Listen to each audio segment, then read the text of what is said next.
우삭과 군대장관 비골과 더불어 그랄에서부터 이삭에게로 온지라. 이삭이 그들에게 이르되 너희가 나를 미워하여 나에게 너희를 떠나게 하였거늘 어찌하여 내게 왔느냐.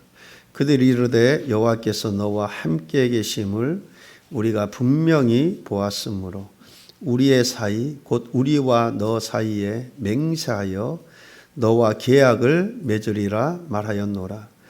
너는 우리를 해하지 말라. 이는 우리가 너를 범하지 아니하고 선한 일만 내게 행하여 내가 평안히 가게 하였음이니라. 이제 너는 여호와께 복을 받은 자니라.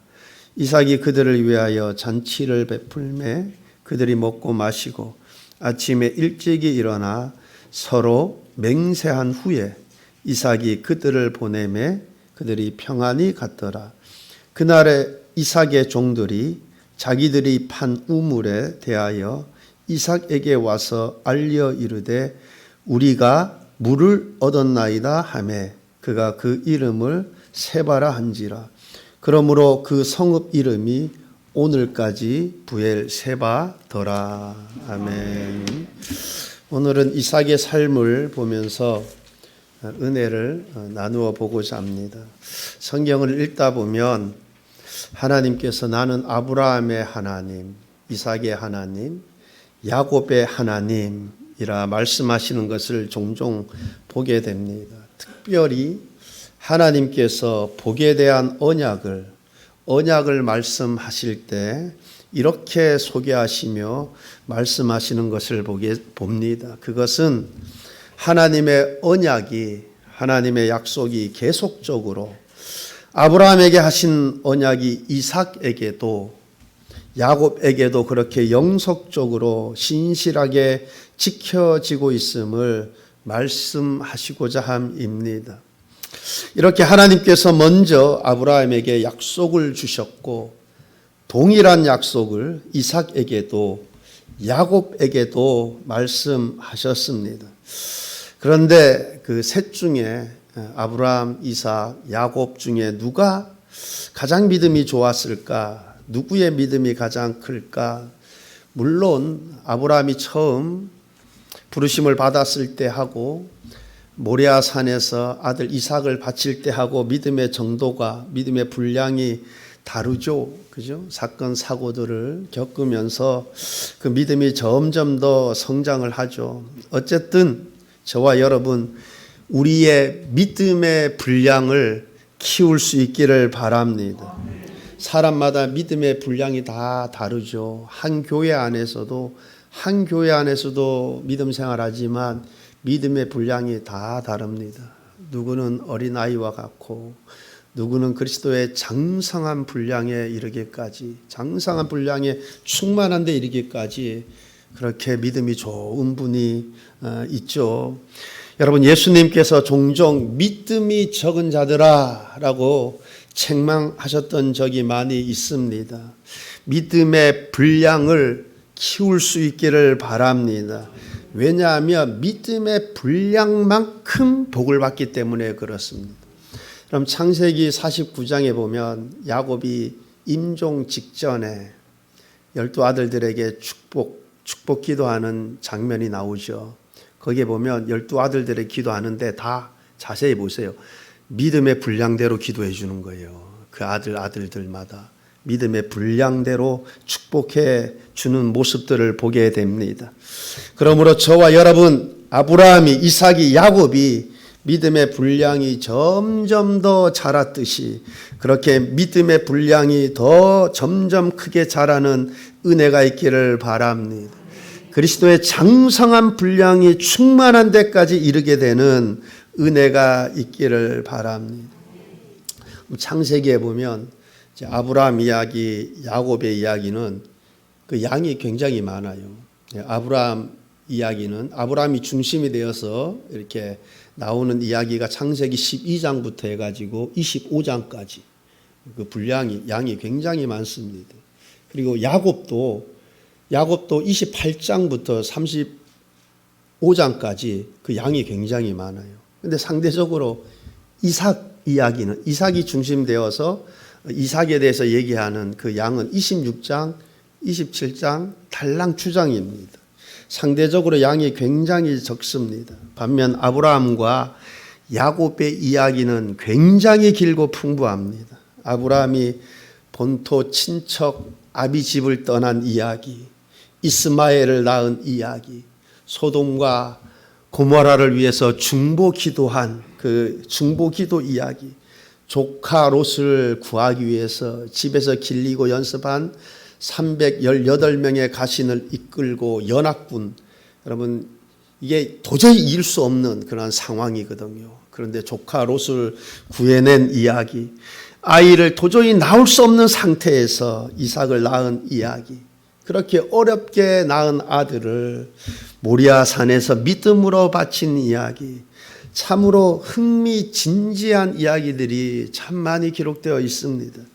야곱도 그에 못지 않습니다. 팥죽 한 그릇으로 장자권을 산 이야기, 눈이 먼 아버지를 속여 장자의 축복을 가로챈 이야기, 외산촌 집으로 가는 도중에 베델에서 천사가 오르락 내리락 하는 그 신기한 체험을 한 이야기, 동생 라헬을 사랑했는데 동생 라헬뿐만 아니라 레아까지 둘 다 아내로 얻게 된 이야기, 그리고 외산촌 집에서 여러 사건 사고들이 많았죠. 그 이야기들, 그리고 야복 강가에서 천사와 씨름한 이야기, 그곳 이름을 부니엘이라고 했는데 하나님의 얼굴이라는 거예요.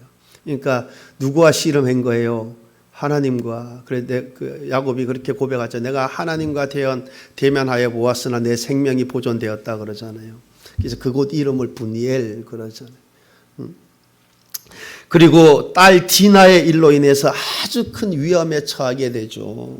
그래서 베델로 올라가게 되는 이야기, 참 파란만장한 인생입니다. 이렇게 아브라함과 야곱은 파란만장한 인생을 살았습니다. 그와 같은 인생을 겪으면서 그 믿음이 연단되고 강해지고 그 분량이 자라게 되는 것을 봅니다. 바울이 로마서 5장 3, 4절에서 이렇게 말씀하고 있습니다. 다만 이뿐 아니라 우리가 환난 중에도 즐거워하나니 이는 환난은 인내를, 인내는 연단을, 연단은 소망을 이루는 줄 알미로다. 아브라함, 야곱에게 있어서 그와 같은 환난들은 그들로 하여금 하나님을 찾게 하고, 그래서 하나님을 체험하게 되고, 그래 하나님을 더욱 의지하게 되고, 여러분 오늘날도 역시 똑같죠. 환난이 더 큰 믿음의 사람으로 성장시켜 줍니다.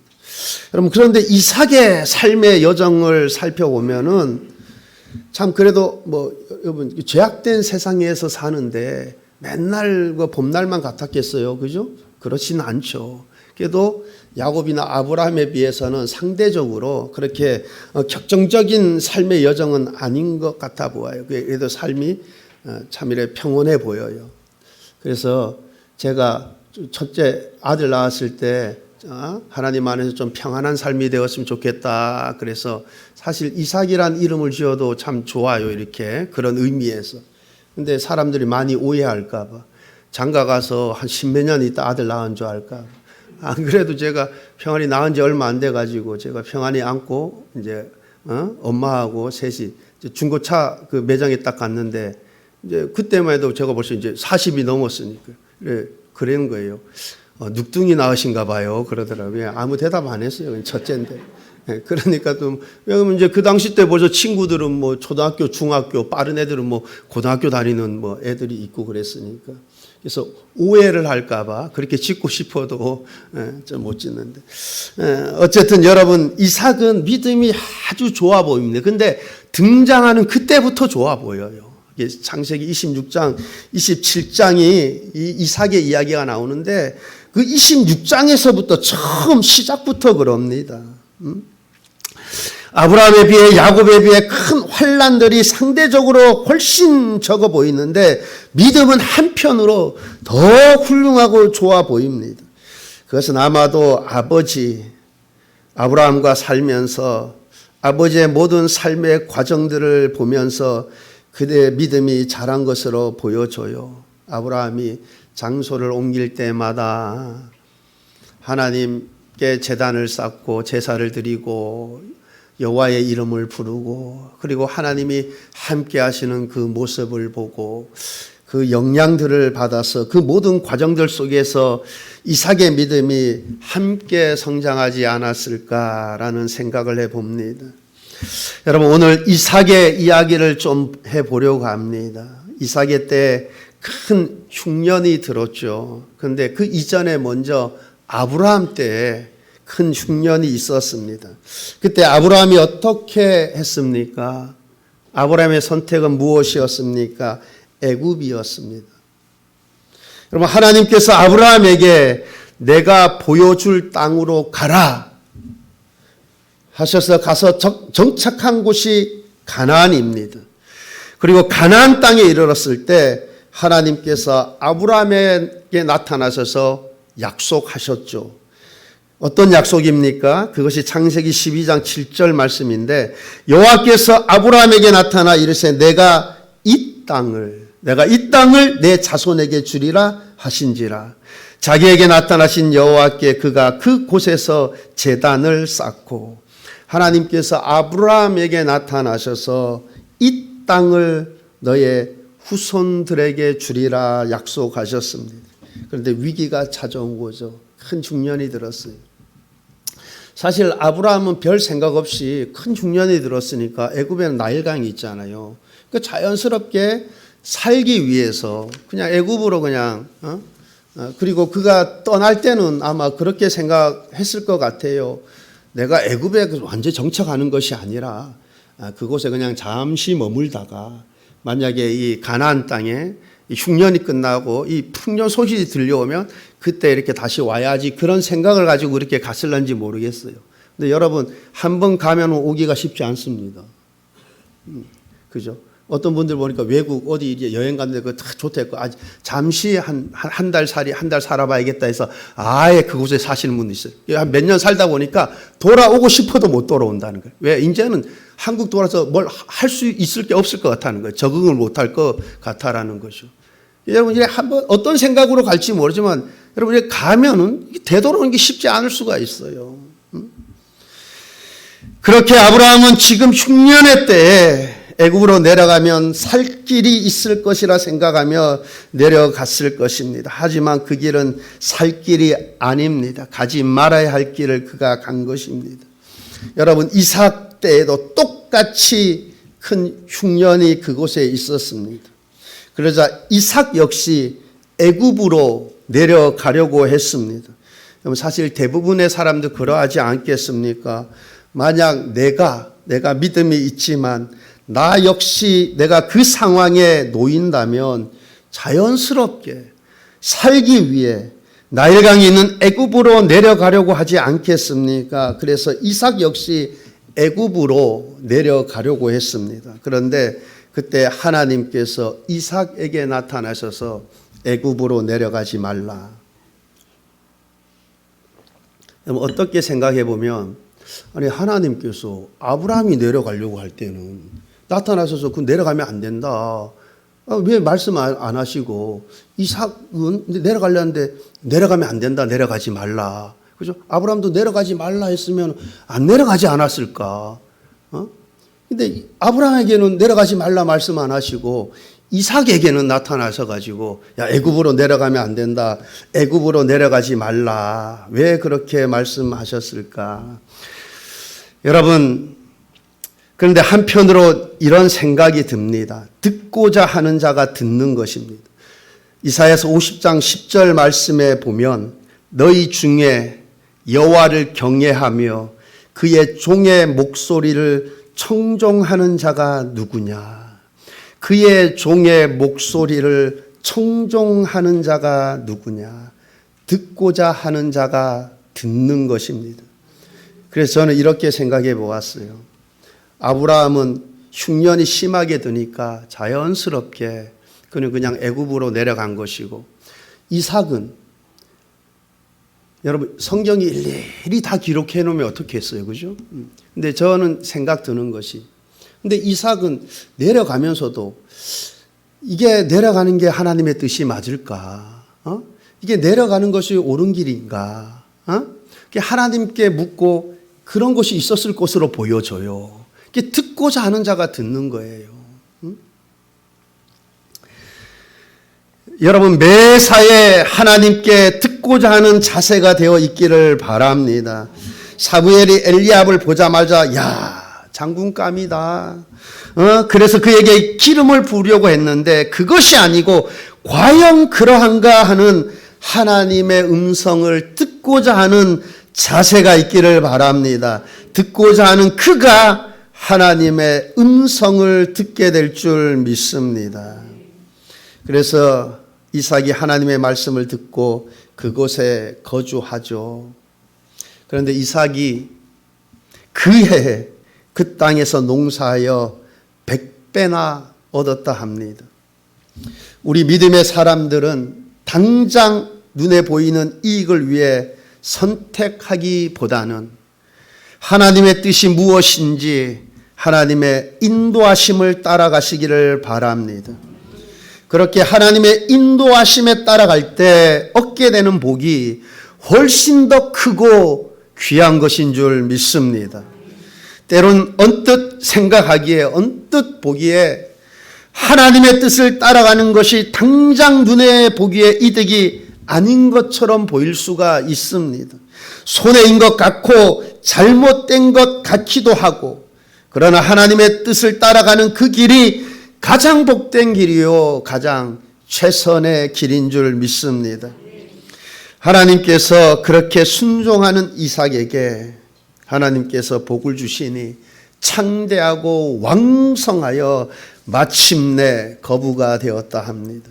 창세기 26장 12절로 13절입니다. 이삭이 그 땅에서 농사하여 그 해에 100배나 얻었고 여호와께서 복을 주심으로 그 사람이 창대하고 왕성하여 마침내 거부가 되어 그 해에 100배나 얻었고 여호와께서 복을 주심으로, 이처럼 하나님의 뜻을 알고자 하며 하나님의 뜻대로 살면, 즉 하나님의 뜻인 말씀에 순종하는 순종의 삶을 살면 그의 상응하는 축복이 반드시 우리의 삶 가운데 있어질 줄 믿습니다.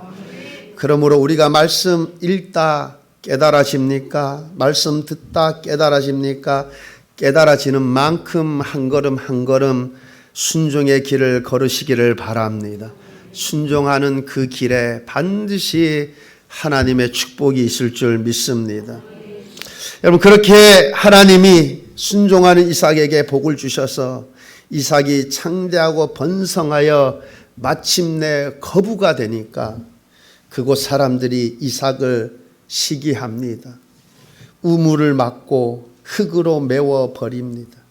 아비멜렉이 찾아와서 내가 우리보다 크게 강성한즉 우리를 떠나라 그럽니다. 그래서 이삭이 그것을 떠나 그랄 골짜기로 옮깁니다. 그곳에서 물을 샘 근원을 얻습니다. 그런데 이번에는 그랄 목자들이 와서 다툽니다. 자신의 것이라고 다투는 것이죠. 결국 빼앗기고 다른 우물을 또 팝니다. 그랬더니 또 와서 우리의 것이라 하면서 강제적으로 빼앗아 가버립니다. 우리가 보통 한 번도 아니고 두 번씩이나 이런 일을 당하게 되면 어떻습니까? 낙심이 되고 시르에 빠지기 쉽습니다. 실제로 우리 주변을 보게 되면 한두 번 실패와 어떤 상처들로 인해 트라우마가 생겨 아무것도 하지 못하는 무력하게 살아가는 사람들 많이 보게 됩니다. 혹시 내가 그러합니까? 소망을 하나님께 두고 하나님 의지하여 다시 일어서시기를 바랍니다. 그렇게 믿음으로 하나님께 소망을 두고 하나님 의지함으로 일어서는 자 하나님께서 반드시 도우실 줄 믿습니다. 그러므로 우리가 실패도 하나님을 믿는 믿음으로, 트라우마도 하나님을 믿는 믿음으로, 상처도 하나님을 믿는 믿음으로 이기고 다시 일어서시기를 바랍니다. 일어서는 자 반드시 하나님께서 도우셔서 더 크게, 더 넓게, 더 높이 비상하게 되는 은혜가 그에게 있을 줄 믿습니다. 여러분, 이삭이 그렇게 2번씩이나 우물을 빼앗겼지만 거기서 옮겨 또 우물을 팝니다. 그런데 이번에는 그 뒤로 와서 우리의 것이라 다투지 않아요. 그래서 그곳 이름을 르흐봇, 장소가 넓다. 하나님께서 더 크고 더 넓은 우물을 주셨다는 것이죠. 여러분, 이런 은혜, 이런 축복이 있기를 바랍니다. 이후에 이삭은 그랄 골짜기에서 부엘세바로 올라갑니다. 그 밤에 하나님께서 이삭에게 나타나십니다. 창세기 26장 24절 25절 말씀을 보게 되면, 그 밤에 여호와께서 그에게 나타나 이르시되 나는 내 아버지 아브라함의 하나님이니 두려워하지 말라. 내 종 아브라함을 위하여 내가 너와 함께 있어 내게 복을 주어 내 자손이 번성하게 하리라 하신지라. 이삭이 그곳에 제단을 쌓고 여호와의 이름을 부르며 거기 장막을 쳤더니 이삭의 종들이 거기서도 우물을 팠더라. 여러분, 그렇게 이삭이 부엘세바에서 이제 그랄에서 부엘세바로 올라가서 이제 부엘세바에서 장막을 치고 그렇게 그곳에 거주하고 있는데, 이 아비멜렉이 그랄에서부터 이삭에게 찾아온 것입니다. 그러자 이삭이 너희가 나를 미워해서 나에게 너희를 떠나게 하였거늘 어찌하여 왔느냐. 여러분, 그들이 온 이유가 있겠죠. 그것이 오늘 읽은 말씀입니다. 왜 왔겠습니까? 불과 얼마 전까지만 해도 우리를 떠나가라 해놓고서 왜 왔겠습니까? 그들은 본 것입니다. 하나님이 이삭과 함께 하셔서 그가 창대하고 왕성해져 가는 것을, 점점점 창대해져 가는 것을 그가 계속해서 본 것입니다. 그래서 이삭에 대한 존경의 표시로 찾아와 우리를 해하지 않겠다는 계약을 맺자. 여러분, 우리가 이 장면을 보면서 무엇을 깨닫게 됩니까? 잠언서 16장 7절은 이렇게 말씀합니다. 사람의 행위가 여호와를 기쁘시게 하면, 사람의 행위가 여호와를 기쁘시게 하면 그 사람의 원수라도 그와 더불어 화목하게 하시느니라. 사람의 행위가 여호와를 기쁘시게 하면 여러분, 하나님께서 절대로 그를 비천하게 두지 않으실 것입니다. 그의 이름을 높여 주실 것입니다. 왕들의 마음도 하나님 손에 있습니다. 하나님이 왕들의 마음을 움직이시면, 하나님이 원하시면 왕의 마음도 돌이켜 그에게 선을 베풀게 하실 수 있습니다. 그러므로 여러분의 행위가 하나님을 기쁘시게 하는 행위가 행실이 될 수 있기를 바랍니다. 우리가 29절 말씀을 통해 또 한 가지 사실을 깨닫게 되는데, 29절 말씀을 보게 되면 너는 우리를 해하지 말라. 이는 우리가 너를 범하지 아니하고 선한 일만 내게 행하여 내가 평안히 가게 하였음이니라. 이제 너는 여호와께 복을 받은 자니라. 내가 평안히 가게 하였음이니라.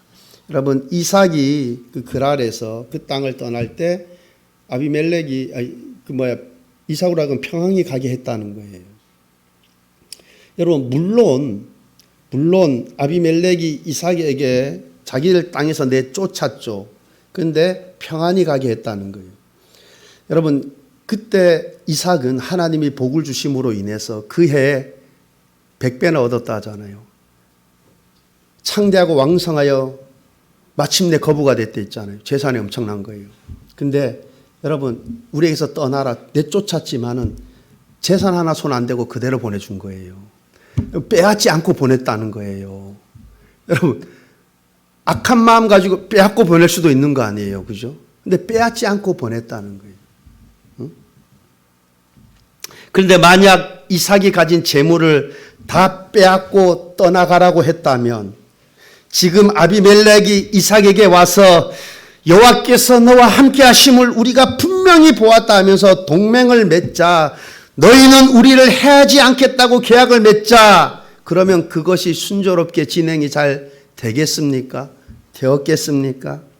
이것을 보면서 우리가 가급적이면 우정의 보존을 위해서는 해를 줄이는 것이 필수입니다. 정도가 지나치면 화해가 되기 어렵습니다. 부부 간에도, 친구들 간에도, 이웃 간에도 선을 넘어버리면, 하지 말아야 할 말과 행동들을 하게 되면 회복이 그만큼 어려운 것입니다. 그래서 우리는 선을 넘지 않도록 마음을 다스릴 줄 알아야 합니다. 여러분, 자기 마음을 다스리는 자는 성을 빼앗는 용사보다도 낫다고 했습니다. 여러분, 하나님은 노하기를 더디하시는 하나님이십니다. 하나님의 자녀인 우리 역시 노하기를 더디하는, 그렇게 마음을 다스릴 줄 아는, 넘지 말아야 할 선들을 넘어 힘들어하는 상황들, 그러한 상황들에 놓이지 않게 되기를 바랍니다. 이삭은 그렇게 진정성을 가지고 와서 부탁을 하는 아비멜렉에게 그들에게 절대로 해악을 끼치지 않을 것이라 약속을 하였습니다. 그렇습니다. 믿음의 사람들은 이웃들에게 이웃답게 처신을 해야 합니다. 할 수 있는 대로 모든 사람과 더불어 화목하며 살아야 합니다. 할 수 있는 대로, 할 수 있는 대로 모든 사람과 더불어 화목하며 살아야 합니다. 그렇게 할 수 있는 대로 모든 사람과 더불어 화목하며 살아갈 수 있게 되기를 바랍니다. 그리고 32절에서 우리가 다음과 같은 말씀을 듣게 됩니다. 그날에 이삭의 종들이 자기들이 판 우물에 대하여 이삭에게 와서 알리어 이르되 우리가 물을 얻었나이다 하매, 그날에 어떤 날이에요? 그날이 이 날이죠. 계약을 한 날. 내가 다시는 너를 해하지 않겠다. 아비멜렉이 자기 군대 장관과 찾아와 가지고 내가 분명히 우리는 하나님이 너와 함께 하심을, 너는 복받은 자다. 우리가 분명히 보았다. 너는 절대 우리를 해하지 않겠다고 계약을 하자. 그래서 너가 어찌해서 왔냐게 진정성인지 다 물어보잖아. 가라 할 때는 그렇게 가게 해놓고 막 그러니까, 그래도 우리가 너를 평안히 보내지 않았느냐. 딱 그래서 여러분 좋게 딱 이거 계약을 딱 맺잖아요. 그죠? 그날에 어떤 소식을 들은 거예요? 물을 얻었다는 소식을 들은 거예요. 여러분, 만약에 이삭이 그때 빼앗은 물, 그 다 빼앗았잖아. 그 물 내놓으라 그랬으면 어떻게 되겠어요? 그죠? 계약이 잘 성사됐겠어요? 그때 말이야, 나한테 피해 준 거 그거 다 보상하라고. 그때 물 빼앗고 말이야, 막. 근데 뭐예요? 그거 그냥 다 용인을 한 거예요. 그리고 그러니까 하나님께서 지금 이삭이 그 상황 속에서 하는 모든 행실들이 하나님을 기쁘시게 한 거예요. 이삭이 하는 그 행동들 하나하나가 여러분 하나님 마음에 합한 거예요. 기쁜 거예요. 그래서 그가 그 하는 그 행실들을 보고 하나님이 기뻐하셔서 그로 하여금 그 소식을 듣게 한 겁니다. 그래서 그날에 굳이 이걸 성경에 표시할 이유가 없지 않습니까? 그죠? 근데 그날에 그 소식을 듣게 하신 것입니다. 그로 인해서 이삭은 새로운 우무로 풍요롭게 된 것입니다. 우리가 이삭의 삶을 살펴보면서 우리가 많은 것을 배우게 되고 깨닫게 됩니다. 내 행실이 하나님을 기쁘시게 하면 하나님께서 나에게 범사의 복을 주십니다. 남이 나를 아무리 해롭게 하려고 해도 치명적인 해를 끼칠 수가 없습니다. 왜? 하나님이 내 편이시고 하나님이 나에게 복을 주시는데 그렇게 범사에 하나님이 복을 주시니 범사가 잘 되는 것입니다. 가는 곳곳마다 하나님을 기쁘시게 하니까 그의 행실이 하나님을 기쁘시게 하니까 하나님이 그의 행실을 통해서 영광을 받으시니까 가는 곳마다 물을 얻습니다. 존경을 받습니다. 높임을 받습니다. 풍요로운 삶이 되는 것을 우리가 보게 됩니다. 그러므로 우리 수문교회 모든 성도님들 우리의 삶이 하나님 기쁘신 뜻대로 우리의 행실이 하나님을 기쁘시게 하며 살아갈 수 있기를 바랍니다. 그리하면 우리 역시 이삭처럼 형통하고 하나님의 도우심으로 하나님의 복으로 항상 평안하고 복된 삶이 될 줄 믿습니다. 그러한 은혜의 삶들 다 되시길 우리 주님의 이름으로 축원합니다. 기도하시겠습니다. 좋으신 하나님 아버지, 하나님 우리가 참 온유한